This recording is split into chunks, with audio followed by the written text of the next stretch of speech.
Buenas noches. Esta noche viajaremos en tren, un medio de transporte muy civilizado, salvo cuando alguien decide no llegar con vida a su destino. Midnight Limited nos recuerda que un compartimento cerrado, unos cuantos desconocidos y un asesinato son ingredientes suficientes para arruinar cualquier viaje nocturno. Y créanme, no hay peor compañero de trayecto que un culpable nervioso. Pónganse cómodos, apaguen las luces y no se fíen de nadie. El tren ya ha salido y no todos bajarán en la próxima estación.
Please. Car 3, miss. Car 4. Car 1. Car 1. Car 1? Right in there. Right in there, buddy. Car 1. Car 3. That's it. Car 1. Thank you. Pardon me. Your bag. Thank you so much. Yeah. Car 3. Car 2. Car 1. Car 4. Car 1? I'll carry your bag, Never mind, I'll carry it. Okay, boss.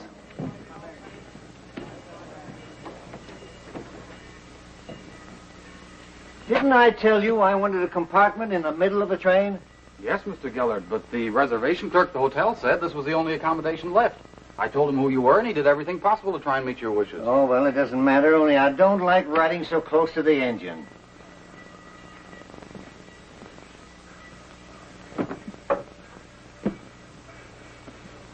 I hope you have a pleasant trip, Mr. Gillard. Oh, don't forget to lock the door, sir. You can't tell on these trains. That's all right, Black. I've carried diamonds before. Tell Mr. Wartzel I'll wire him from Montreal.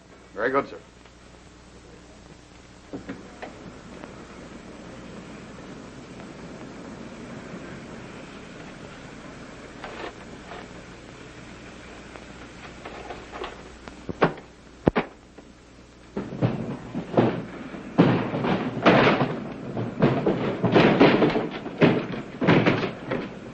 That's the work, Sable.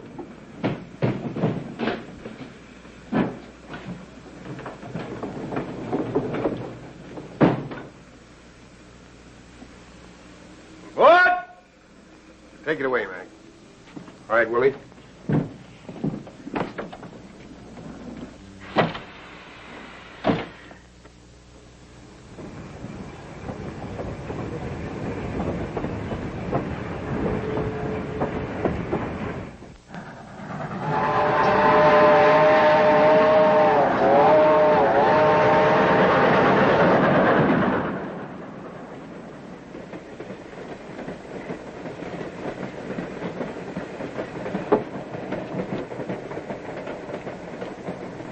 Come on, play cards.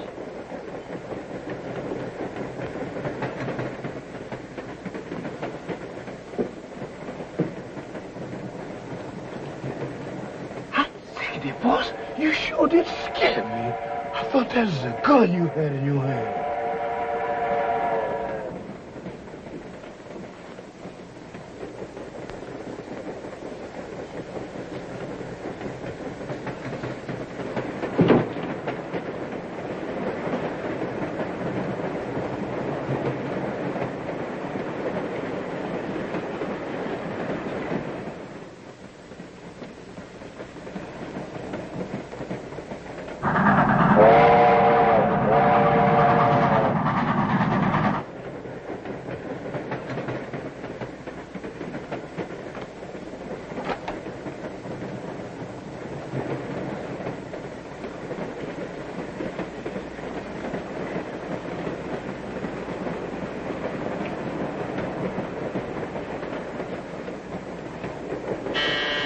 Who is it? Just a minute.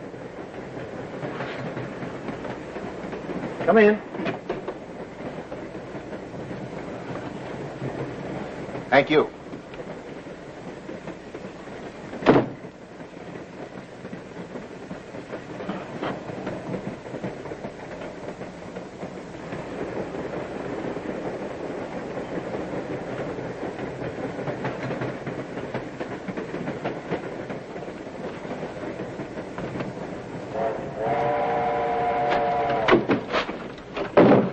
Now, wait a minute. You can't get away with this. Move over and face that wall. Keep your hands up and your mouth shut. Get back there. No, don't!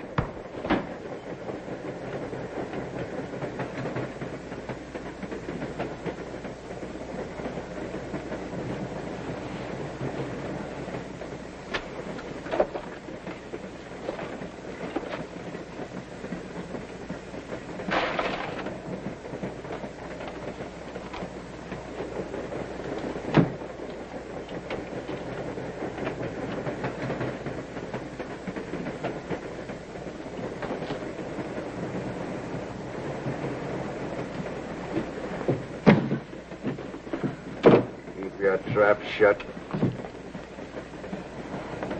What do you got in that bag?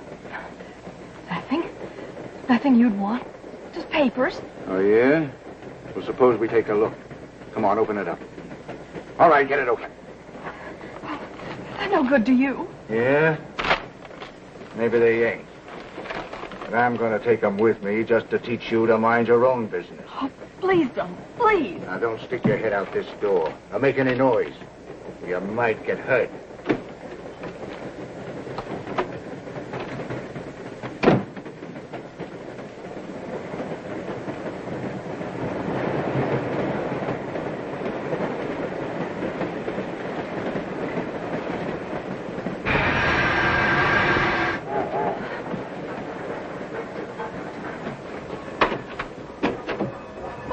Conductor, I've been robbed. A man with a gun. What? What did he look like? Which way did he go? Well, he started to go that way as I opened my door.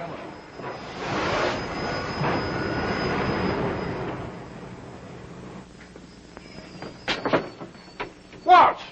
What's this door doing open? The robber must have got off that way. What's all the excitement? What happened? I was robbed. He came out of the compartment next to mine. Did he have a gun? Yes, he did. I was afraid to scream. Looks like he made his getaway, all right. My. Oh, help me untie him. I was robbed. Robbed of $75,000 worth of diamonds. I tell you, he mustn't get away. He robbed me, too. What did he look like? I don't know. He snapped the lights out. He's a phantom. He don't need no light. All right, folks, back in the car. Oh, did you see him? Which way did he go? Say, Tom. Yeah. You know, I thought I saw the taillight of a car going down that road. But he disappeared so quickly, I couldn't be certain. Well, if you're right, that's where he went. But how you could time the robbery to stop the train just at this point is beyond me. May I ask what this excitement and hubbub is all about? I was awakened out of a sound sleep. Well, my good man, it's all over now. If you'll just step inside, we'll get on our way. Thank you. Thank you very much.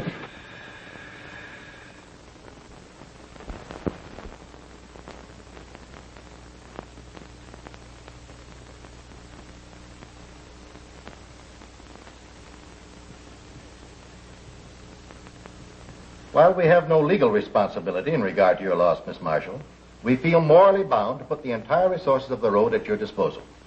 Our particular function of police and detective work is sheer goodwill upon the part of the railroad toward its passengers. Well, if that's the case, Mr. Harrigan, why don't you do something about it? I've been to the district attorney's office, and I'm convinced that they don't know any more of the whereabouts of the robbers than I do.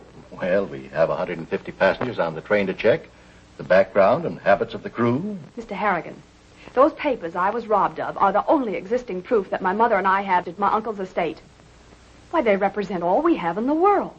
Well, perhaps when the thief discovers that they are of no value to him, he may return them to you. Well, he's had 10 days to do it. Oh, I'm certain that the only way we'll ever get them back is to find him. Well, this is a most unusual case. The area in which the robbery occurred is very sparsely settled. Before a police cordon could be established, the robbers could have been 150 miles away in any direction. That's just it. And nobody's doing anything about it.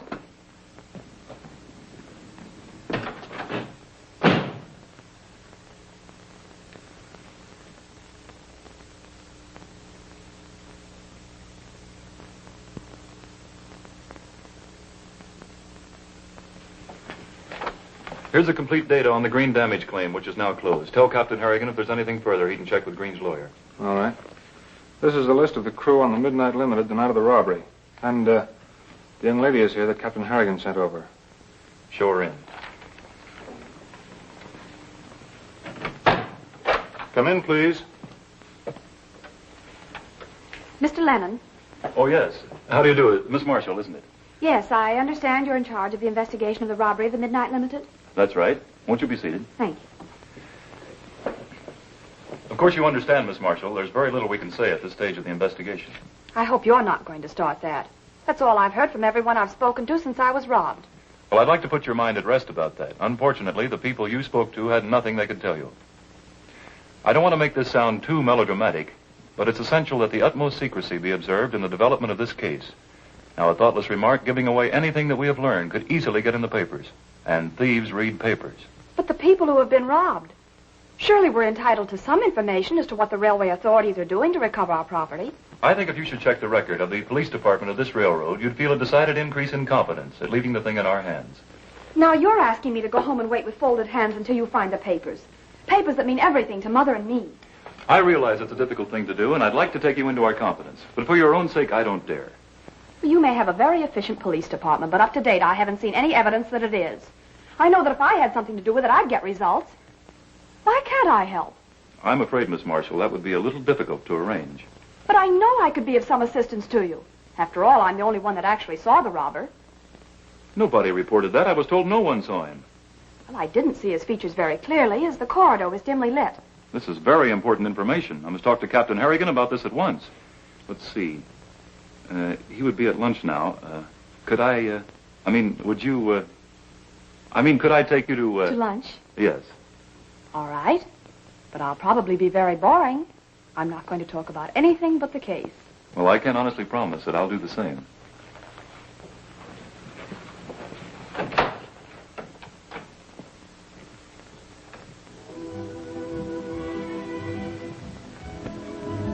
Now that I know how much your happiness depends on the recovery of those papers, it makes me more anxious than ever to crack this case.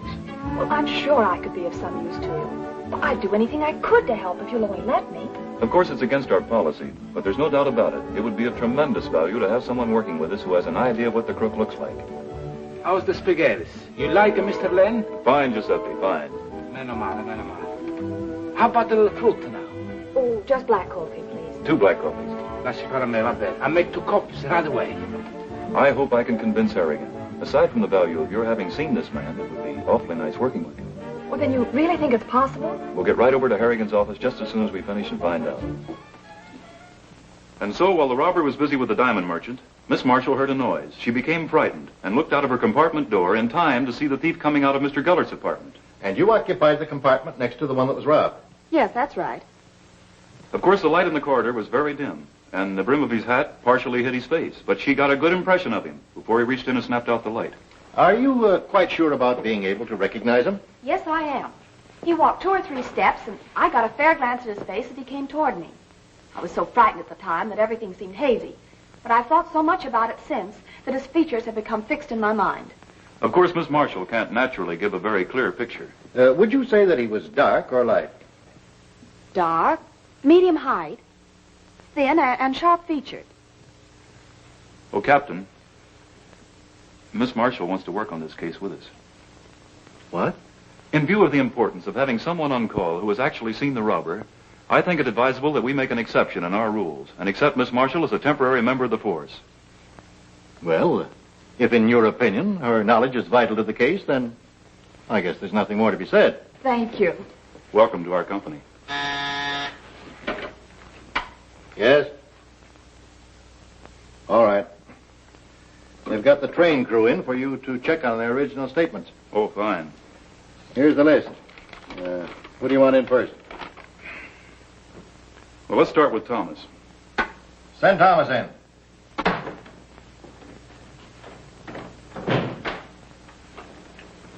Oh. Hello, Tom.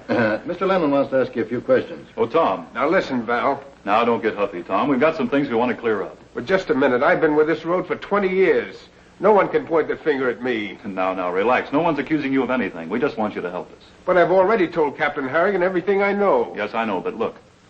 Now, for instance, do you remember where Walsh was standing beside the train when he thought he saw the automobile taillight? No, the fool didn't say anything about it until he got back on the train. And you can't think of any other thing that happened out of the usual routine just before the robbery? Oh, I've gone over it a dozen times in my mind, and everything I can recall you've got. Okay, Tom. Thanks a lot. Send Kranz in.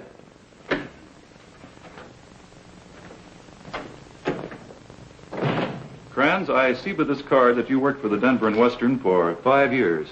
And you worked for us during the last 3 years. That's right. Well, between the time you left the Denver and Western and came to work for us, there's a 4-month period we have no account of. What did you do during that time? Hunted for a job. Well, why did you leave the Denver and Western after 5 years? Well, my wife wanted to be nearer folks. They live in Connecticut. So during that time, you were looking for a job in New York? Yes, I was. Did you apply to any other road before you came to work for this one? No, my wife wanted me to quit railroading, but it seems that was all I knew. Okay, Kranz, that's all. Thank you. How about Walsh? Send Walsh in.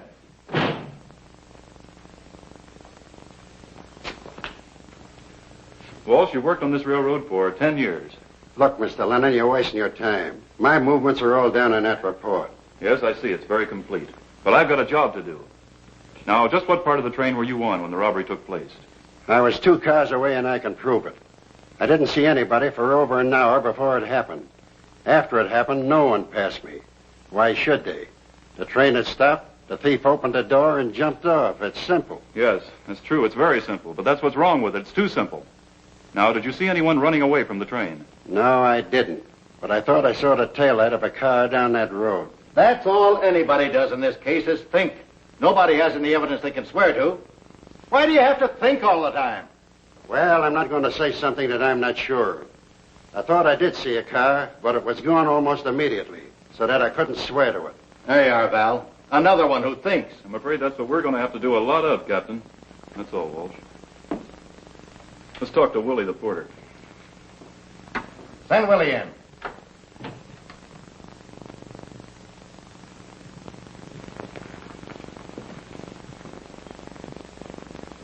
Willie, I want you to take your mind back to the night of the robbery. Boss, I've been trying to keep my mind from going back to the robbery. I like a quiet life. Well, what do you remember about it? What does your mind keep going back to? Nothing, sir. My mind just keep going back to a blank. We've got to have more than a blank, Willie. Now think. Do you remember seeing anyone roaming around the coach? I don't know, boss. Sometimes I think I saw a great big tough-looking stranger roaming around. And sometimes I think it was just my mind roaming around. You're being a great help, Willie. Yes, sir, boss. I'm willing to help every way I can, but I can't get no cooperation from my memory. Well, what do you think? We're exactly where we started. Well, a man just can't vanish into thin air. Is that all, Mr. Lennon, please, sir? Yeah, that's all, Willie. Thank you, sir.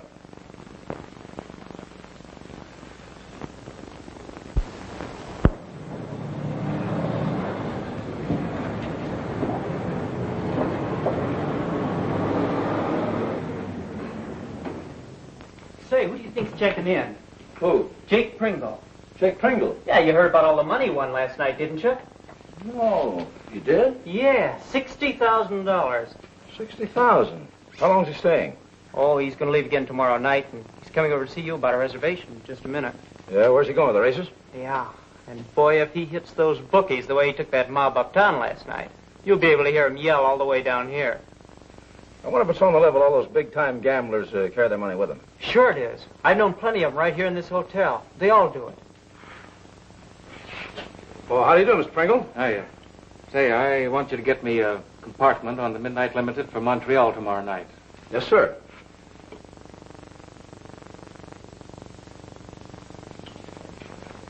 This is Ritz Plaza. Yeah, I want to reserve one compartment on the Midnight Limited for Montreal tomorrow night. They tell me you gave the boys quite a shellacking night before last. Whenever those pikers lose a little money, they squawk to everybody in town. Yeah, you said it. Is that the only one you have? Are you sure? All right, thank you.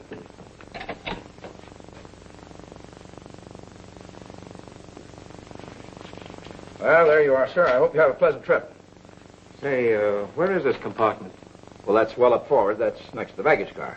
I don't want it next to the baggage car. I want it near the middle of the train. Well, I'm sorry, Mr. Pringle, but we're lucky to get that. That's the last one on the train. Okay. Come on, son.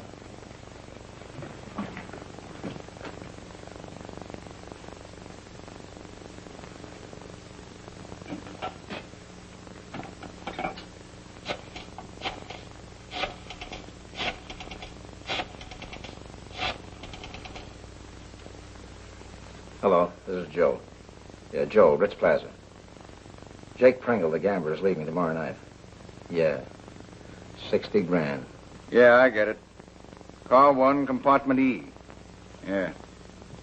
Are you sure he'll have the money on him? Okay, I'll handle it.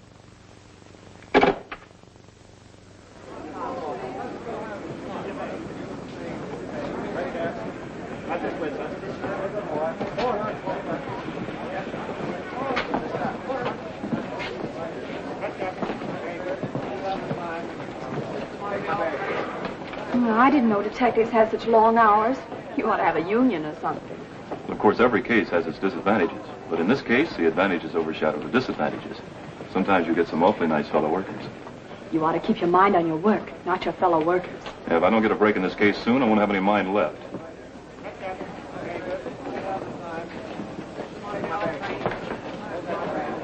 Look, Where? that little man over there with the derby in the bag. I'd swear he was on the train the night it was robbed. He seemed to be awfully drunk that night. Well, he looks the same way now. Car 4. Ticket, please. Oh, yes, the ticket. So there it is, right in your hand. Oh, so it is. Car 1. Stupid of me, wasn't it? Say, Brady, follow that drunk right there. See what reservation he has, and I'll check with you later. Yes, sir. He looked kind of shabby to me. Are you sure that's the one you saw on the train? I'm absolutely positive.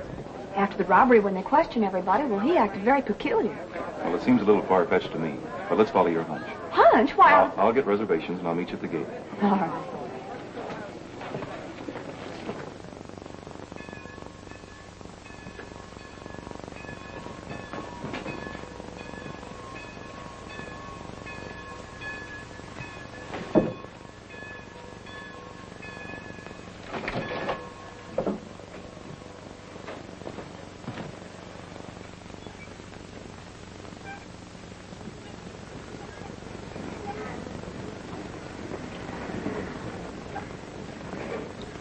I saw Lennon out near the gate tonight. He's certainly taking no chances on another robbery. I think it'd be better if he spent his time trying to crack that first case. Oh, I don't know. Just take a look at that boy's record.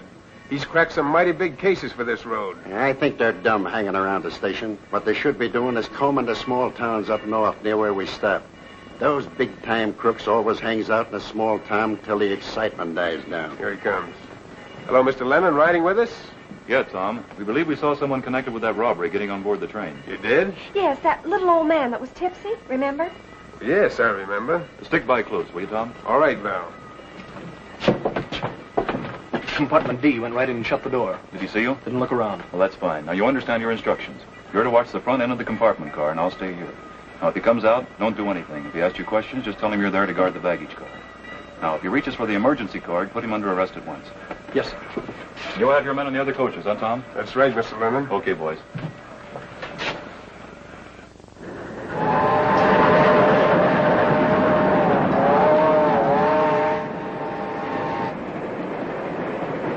What time is it? It's 1:15. I suppose if he's going to try anything, it'll be another half hour at least. Yes, it was around 1:30 or later the last time. Look, Joan, why don't you get some sleep? I know you're anxious to help, but if he starts anything, you might get hurt. Well, I'm able to take care of myself. After all, I'm a grown woman. Yes, I was fully conscious of that the minute I met you.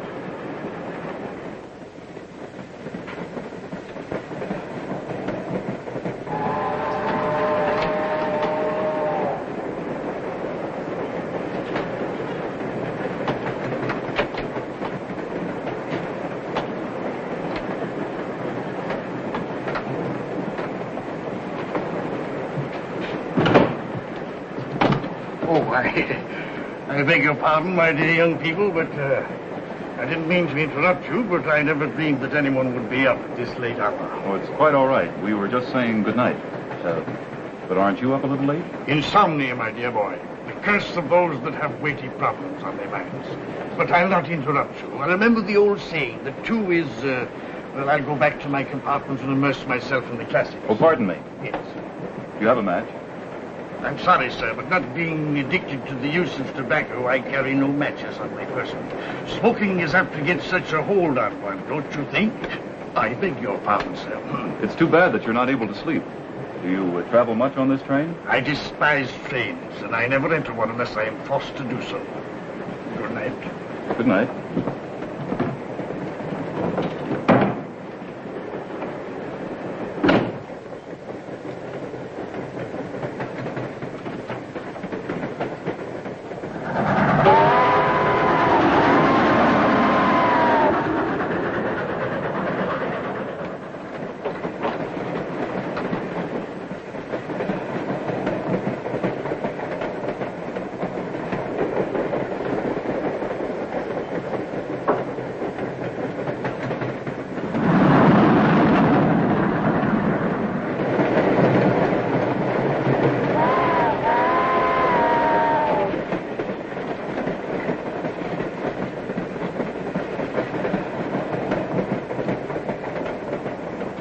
Anything new, Val?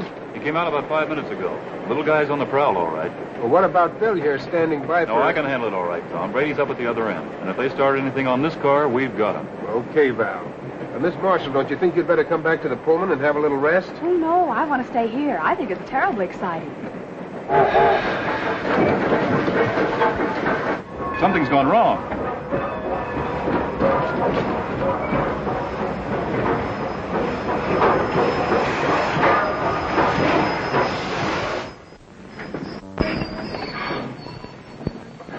They got poor Brady. That door's open again. Willie, go back to compartment D and see if it's occupied. Yes, sir. Now, you must be brave. These things happen. Now, go back inside and lie down. Well, I don't want to leave you, Val. I'm frightened. Mr. Lennon, there's been a big robbery. That gambling man, Mr. Pringle, has just been extracted from his bankroll. He's fit to be tied. He's in there, boss.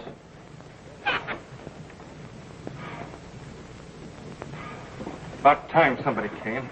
If he hadn't pulled a gun on me, I'd have broken this. Did you see what he looked like? How could I? The door opened, he sticks in his hand, throws a flashlight in my face, and robs me of 60,000 cash. That's the way he robbed me, too. Yeah? Yes, I'm working on Miss Marshall's case now. A detective, huh? That's right. Did anyone know you were carrying that much money on you?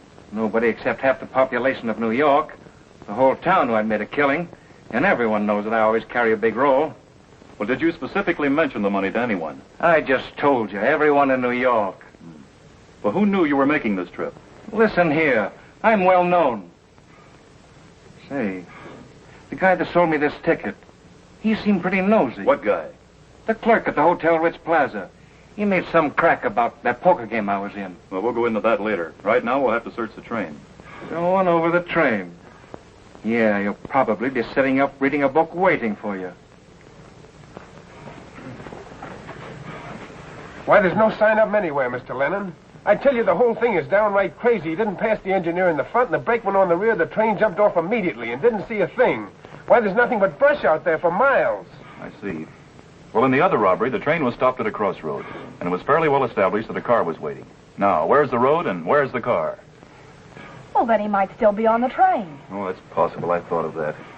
We'd better get underway. Send a message to the police at the next station. Tell them what happened and say I want this locality searched thoroughly. I'll take care of it right away. Oh, Willie. Yes, sir. What about that fellow in compartment D? Oh, yes, sir, boss. What about him? Never mind, Willie. Never mind.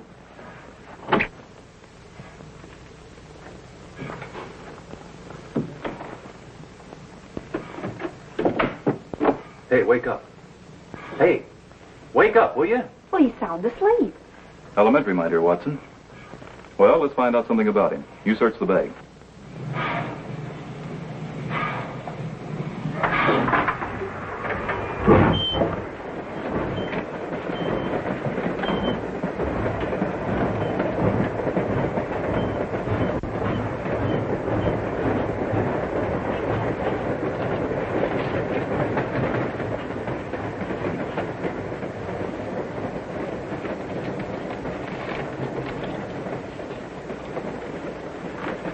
Nothing in here but a clothes.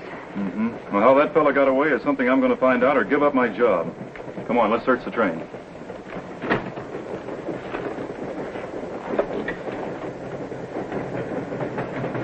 John, where were you when the train stopped? Boss, I was up in the washroom shining shoes, minding my own business. Well, did anyone pass you while you were working? No, sir. Are you sure? Yes, sir. That is, except you and Mr. Wash going up to the head of the car. I don't see how anyone could have passed through here, because I was at the other end of the coach. I think we better run down to the baggage car and see what we can learn there. I think so.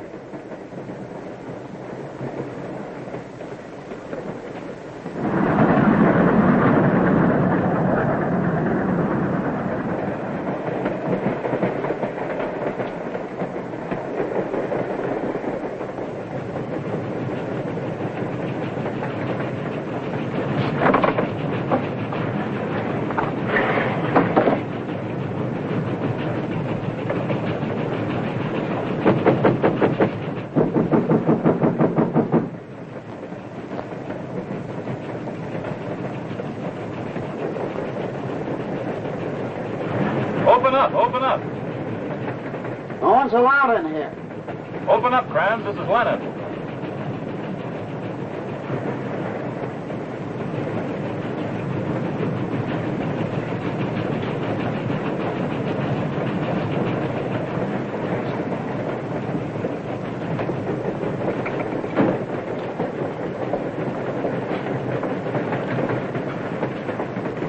Why didn't you join the others outside when the train stopped?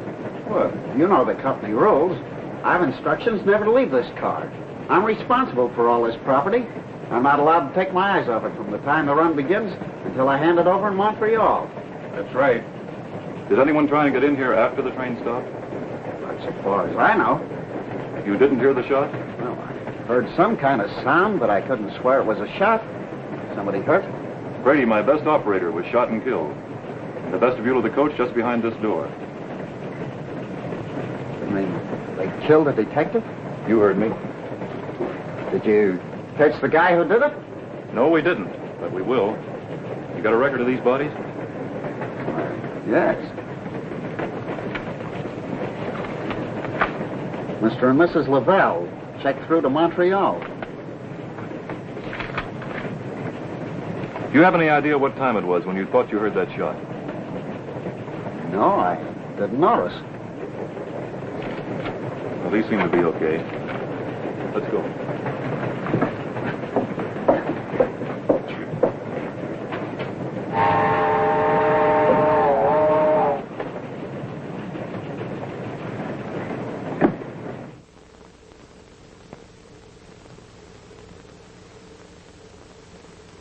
Then I can leave it in your hands, Inspector, to check the possible suspects among the passengers. I've already given orders, Mr. Lennon, for a complete checkup on their backgrounds and destinations. I'll be able to furnish you with complete data inside of 2 days. Well, that's fine. Now, with your permission, Inspector, I'd like to be able to join the men you stationed at the railway terminal. and check up on the passengers who came up with us, in case any of them are returning on tonight's train. Certainly. I'll give instructions to have the men completely at your disposal. Well, that's very kind of you. Now, as I told you before, I feel sure there was at least one accomplice on the train. You mean the one you call the professor? Yes. It may be just a chance, but I don't want to overlook the slightest possibility. I have a good man following him. We'll get his report later. Well, that's fine. I'll keep in touch with you during the day. I'm returning to New York tonight. Thank you, Inspector. Goodbye.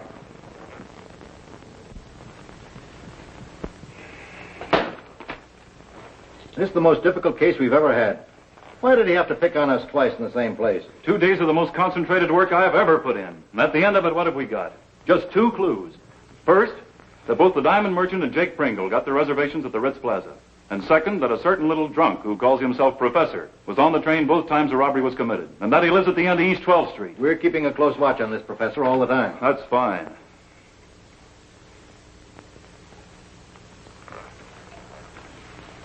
What you need, young lady, is some sleep. But first, how about something to eat and drink? You know that little spaghetti place that stays open late?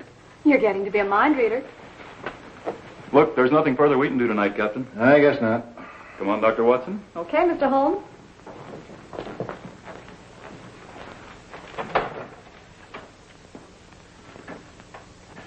Good night. Come up again, eh?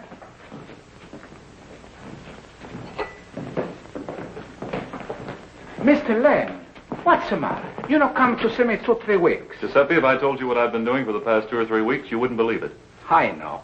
If I was a nice-looking fellow like you, I know what I do. Yeah. You sit right here.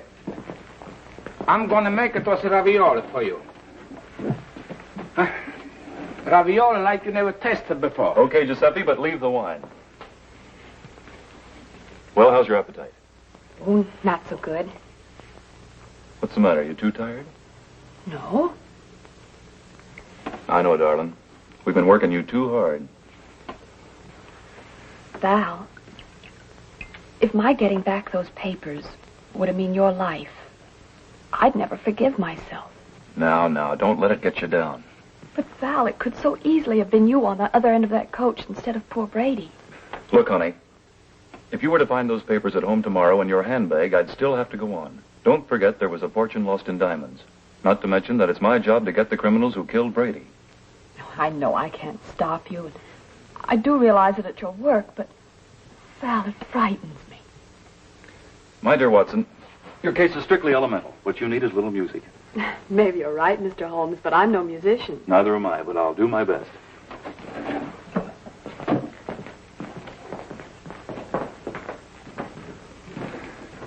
Now, you stand right there.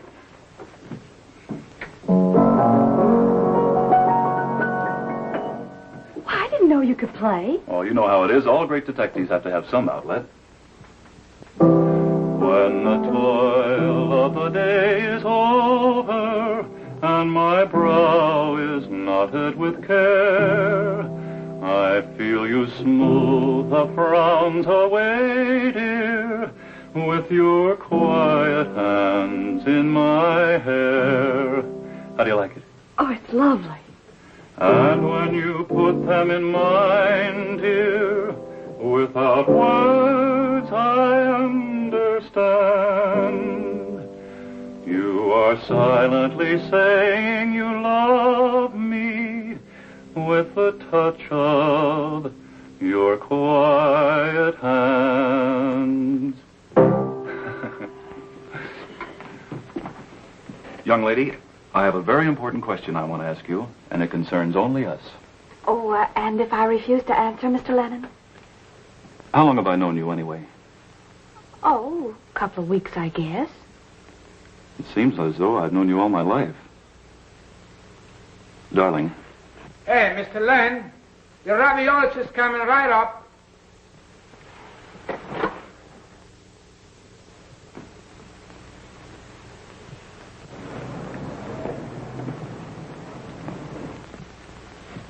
Hey.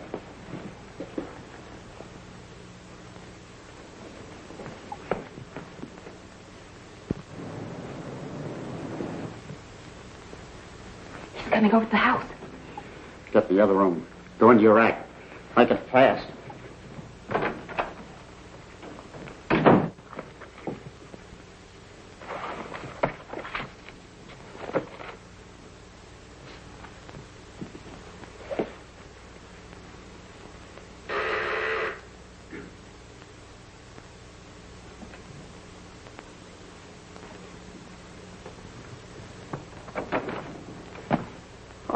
Hello, Joe. Hello, Abel. It's not that it doesn't make me happy to have you call, but what's the idea? Well, it's just a further checkup, Abel, but don't take it personally. I'm not going to take anything personally. It seems to me you fellas are carrying this thing a little bit too far.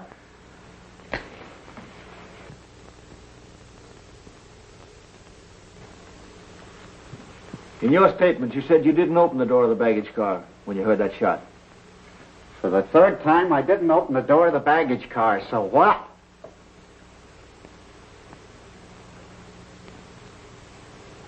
You live here alone? No, my wife lives with me. Where is she? May? Yes, Abel? Come in here a minute. Did you want something, Abel? I want you to meet one of the boys, Mr. O'Neill. He works down the railroad with me, my wife. How do you do? He's a railroad policeman. Well, you see, Abel was on the train when both robberies occurred, and I was sent over here to check over your house. I got some crazy idea that maybe I saw the robber on the train, the phantom robber. Oh, it's only a matter of form, as you might say, lady. You see, I get my orders, and I have to carry them out. Well, you haven't got anything to hide, have we, May? No, but I sort of hate to have a stranger... Oh, he isn't a stranger. He's supposed to be a friend. Well, it's all right, I guess. But I do hope you won't mess up my linen. No, I'll be careful. Well, why don't you come with me, Mrs. Krantz? Maybe I'd better. Men are pretty clumsy.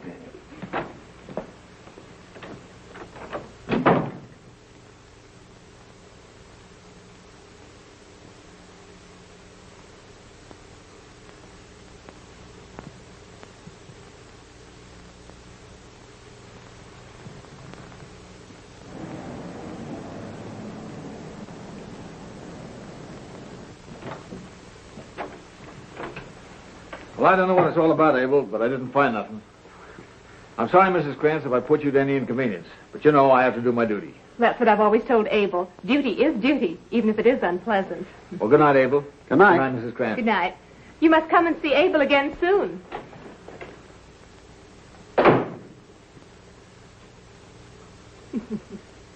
Well, I gotta hand it to you, kid.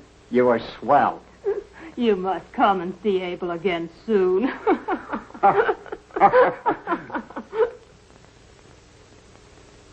Well, that settles Abel Krantz. Perhaps we exaggerated his importance by thinking he was the only one of the train crew that could have had anything to do with it. After all, you have to admit that studying to become a train dispatcher is a queer occupation for a crook. Yeah. The real accomplices will probably be found in the back of a big limousine studying racing forms. I suppose there's no way we could get a list of the names of the passengers. We have a list of all the passengers, but crooks don't give their real names. Well, then you know the names of everyone that was on the train both times? Everyone, except one, the crook, who got away after the robbery. Well, then it would be possible to check and see if there was anyone on the train during both robberies. We have, but only one made the trip both ways. That was our old friend called the Professor. Oh, by the way, Montreal said that the Professor delivered an envelope to a man there in the station who made a successful getaway.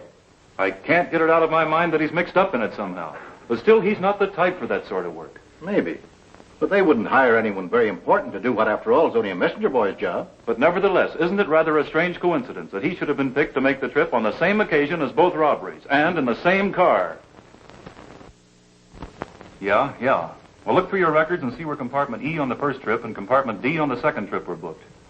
That's right, I'll hold on. I just thought of another lead. I'm checking on it now. Hello? Yeah. Is that so? Both from the Ritz Plaza?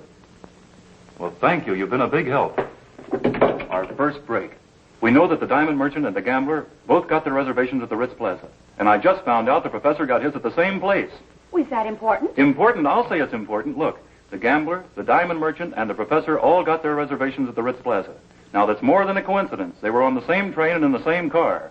Somebody in that hotel had knowledge of the trips those men were going to take. I'm going to talk to that Professor again. Send a man over to pick up the Professor and have him brought to Captain Harrigan's office right away. He'll be here in half an hour and we'll put him through the hoops. What are your means of support? As an humble member of our economic system in this machine age, I, like everyone else, work.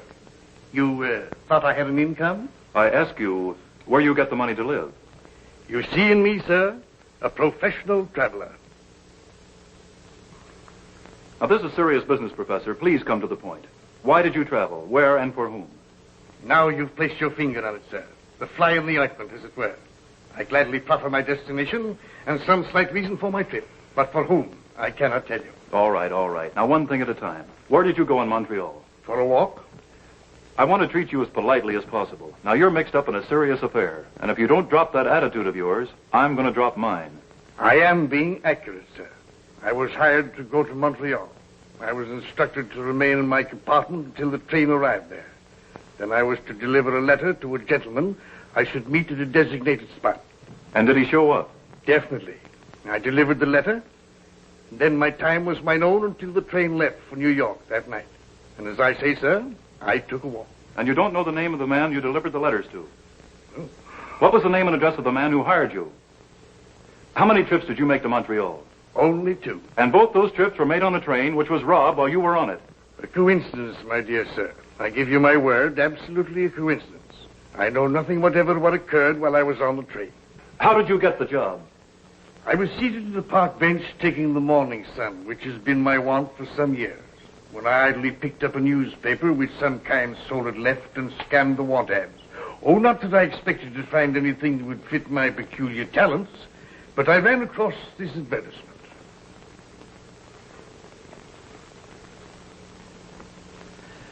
Oh.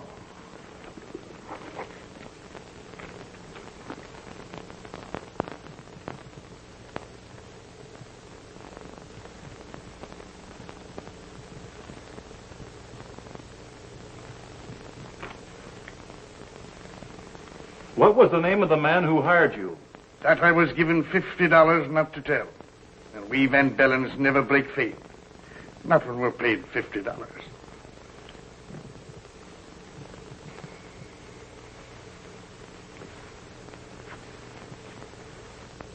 All I can say is it was a richly furnished apartment in a poor neighborhood.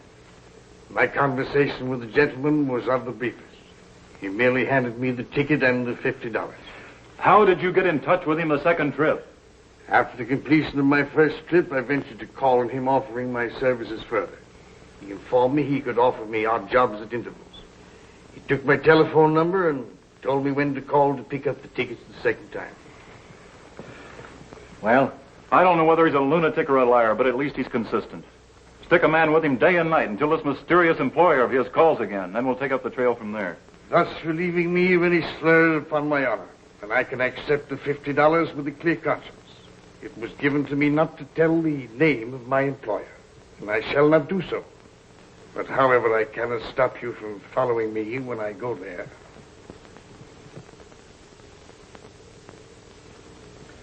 I don't like this plan of yours, Val. It's dangerous business. Somebody's... Yes, I know it's got to be done. But why not let Bain do it? Bain has a wife. Sure he has. Unless I miss my guess, you're going to have one yourself before very long. Why not give her a break? Look, I'm sure I've got this thing figured out. I'll stake my job on it. If anything goes wrong, I'll take the blame. Well, all I can say is good luck, Val.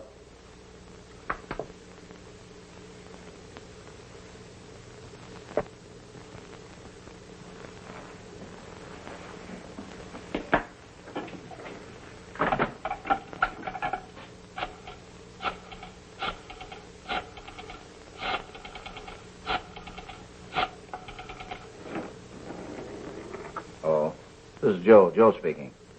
Yeah, a tall guy. Frenchman. Yeah, car 1, compartment D. Yeah, 10,000. He's got it on him. Another 3 days of this, Professor, and I'm going to go crazy. I grant you this long confinement is a bit irksome. But, my dear fellow, think of the millions at this precise moment who are engaged in some arduous labor. Yeah, I guess so. Mr. Van Bellen, telephone. Listen, Professor, I'm going to be right behind you. You know what to say. I always know what to say.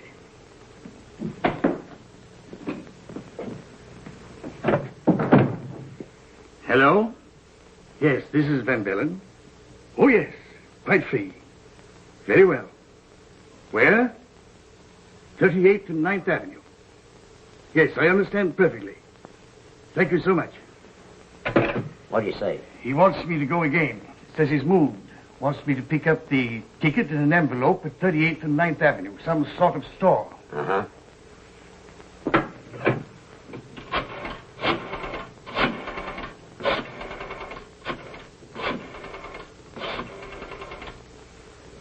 Captain Harrigan? Conway speaking. Yeah, contact has been made. No, he's picking him up at some store. Okay, Captain, I'll follow your instructions.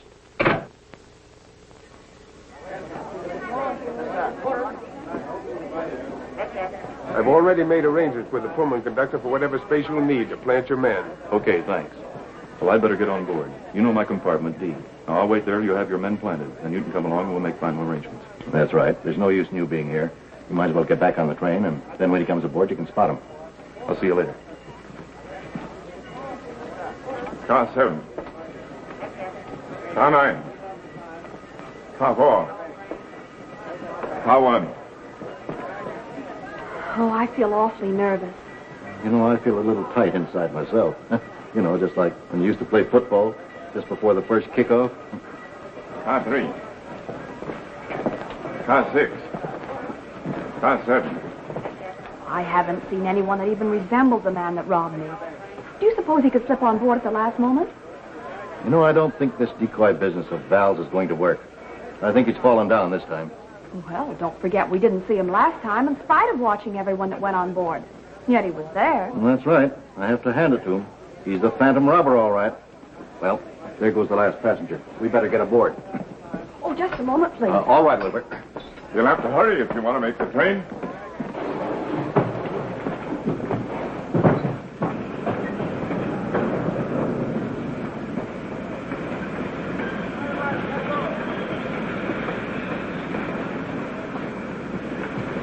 That's everything, Abel.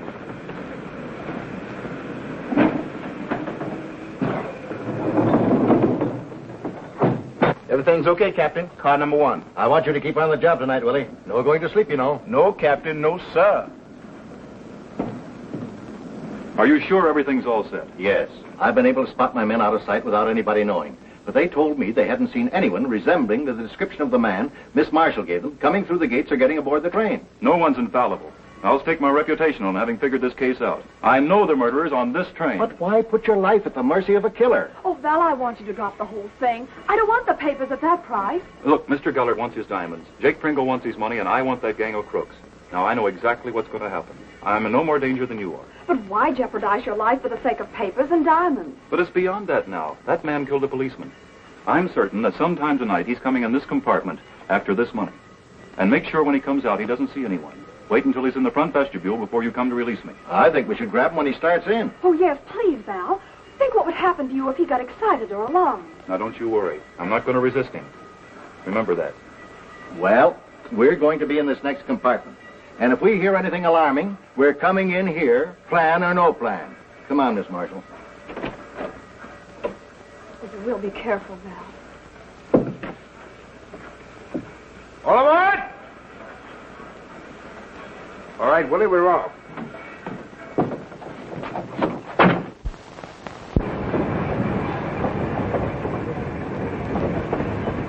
And you stay right here, Mac. Well, were you able to plant your men all right, Captain Harrigan? Yes, I have one in the berth on this car. Mac's going to stay here, and I'm going to be in the compartment next to Mr. Lennon. Very good. Come on, Miss Marshall.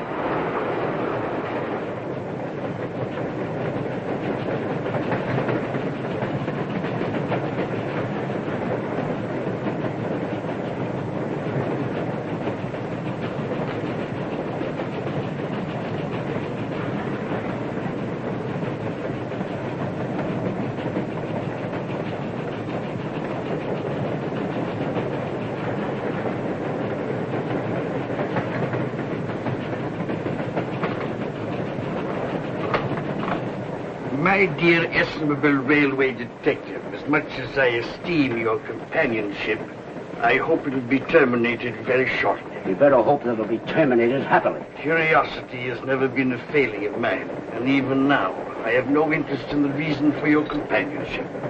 So here's to a quick trip and a quicker goodbye. Down the hatchway, Professor.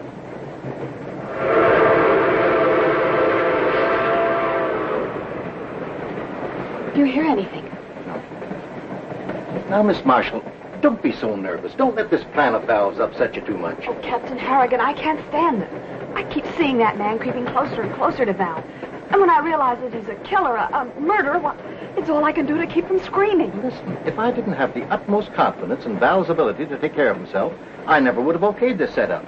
I'll see that nothing happens to him. Now, relax.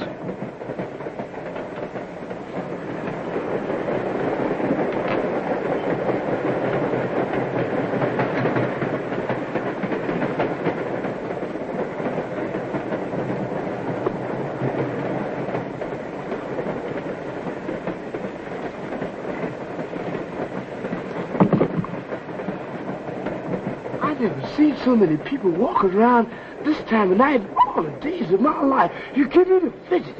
Laid off that cheap gin, you wouldn't be so nervous. Your face don't have any.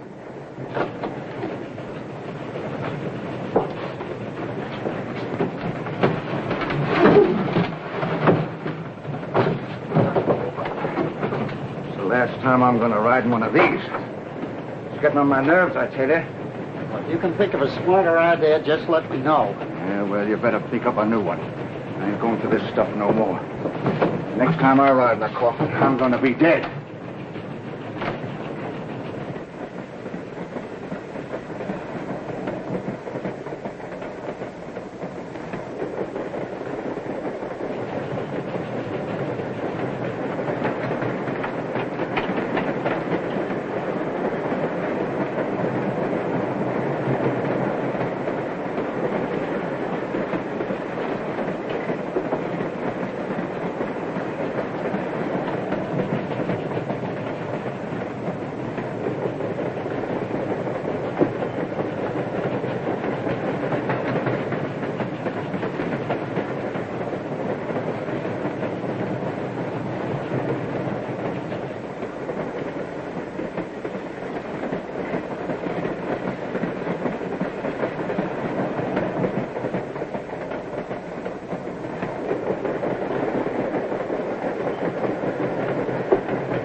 Get him up.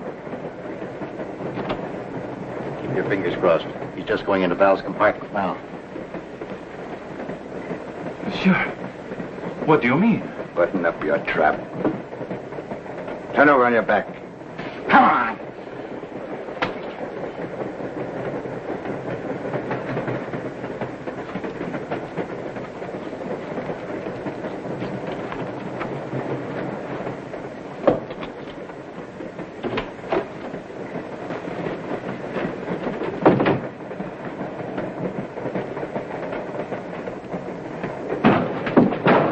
Have any trouble? No, I got the door without a squawk.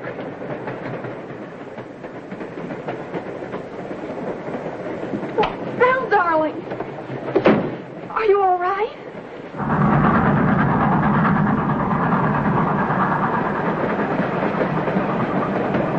Well, it went through without a hitch.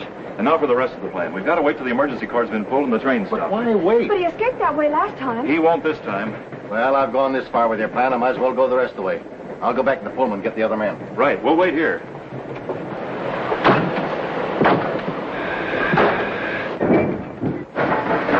Get Sam, quick.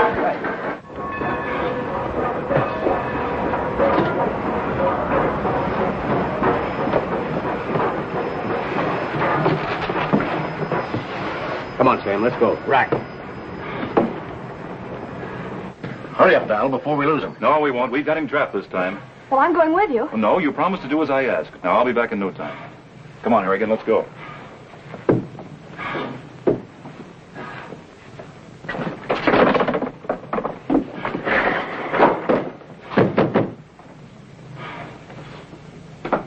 Open up, Kranz. No one can come in here. Open up, Kranz. You're under arrest. You haven't got a chance. Open up and we'll break it down.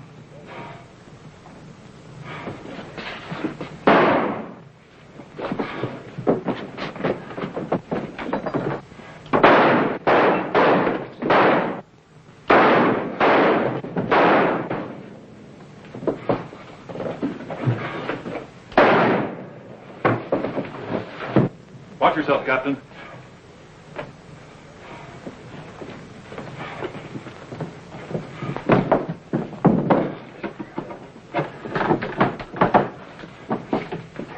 Well, Krantz won't bother us anymore. Now, where's the other one? Unless I miss my guess, he's in here. Give me a lift with that lid, Captain, and watch yourself.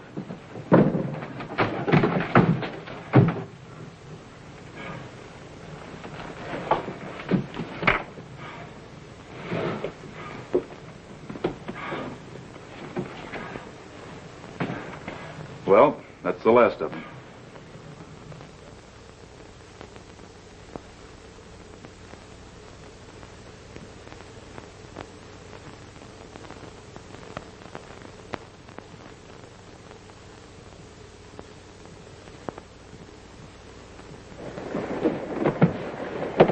I'd like to extend my congratulations, Mr. Val.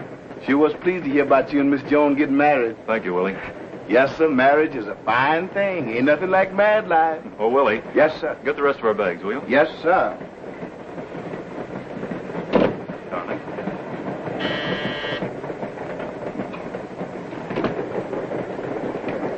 Mr. Leonard, when you start capturing people, you sure do a good job. If you want to watch your step, Willie, you may be next. Yes, sir, but I'm on my good behavior now, boss. Ain't gonna be no phantoms on this trip with you alone.